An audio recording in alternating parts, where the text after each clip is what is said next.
የቻይና ባንክ ለቢሾፍቱ ዓለም አቀፍ አውሮፕላን ማረፊያ ግንባታ ማስፈጸሚያ የሚውል የፋይናንስ ድጋፍ ለማድረግ ፍላጎቱን አሳየ። ከገንዘብ ሚኒስቴርና የኢትዮጵያ አየር መንገድ ግሩፕ የተውጣጣ የኢትዮጵያ ልዑክ ከቻይና ባንክ አመራሮች ጋር ፍሬያማ ውይይት አድርጓል። በውይይቱ ወቅት የቢሾፍቱ ዓለም አቀፍ አውሮፕላን ማረፊያ ፕሮጀክት የቴክኒካል ዲዛይን፣ የፕሮጀክቱን ማጠናቀቂያ ጊዜ ሰሌዳና የሚያስፈልገውን ፋይናንስ በተመለከተ ለቻይና ባንክ አመራሮች ገለጻ ተደርጓል።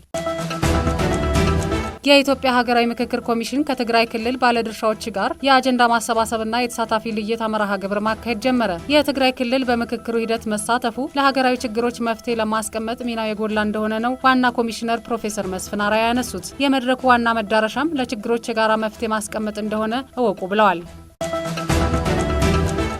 በአዲስ አበባ ከተማ አስተዳደር ለሚኩራ ክፍለ ከተማ የተባበሩት አደባባይ አካባቢ በደረሰ የመኪና አደጋ የአንድ ሰው ሕይወት ሲያልፍ በ3 ሰዎች ላይ ከባድ ጉዳት ደረሰ። የትራፊክ አደጋ የተከሰተው በዛሬው ዕለት ከጠዋቱ 1 ሰዓት በለሚኩራ ክፍለ ከተማ ወረዳ 13 ልዩ ቦታው የተባበሩት አደባባይ ነው። አደጋው በተሽከርካሪዎች ግጭት የተከሰተ ሲሆን የአንድ መኪና አሽከርካሪ ሕይወት ወዲያውኑ ሲያልፍ በውስጡ ተሳፍረው የነበሩ ተማሪዎች እንዲሁም ሌላ መኪና አሽከርካሪ ከባድ የአካል ጉዳት ደርሶባቸው የሕክምና ክትትል እየተደረገላቸው እንደሚገኝ ተሰምቷል።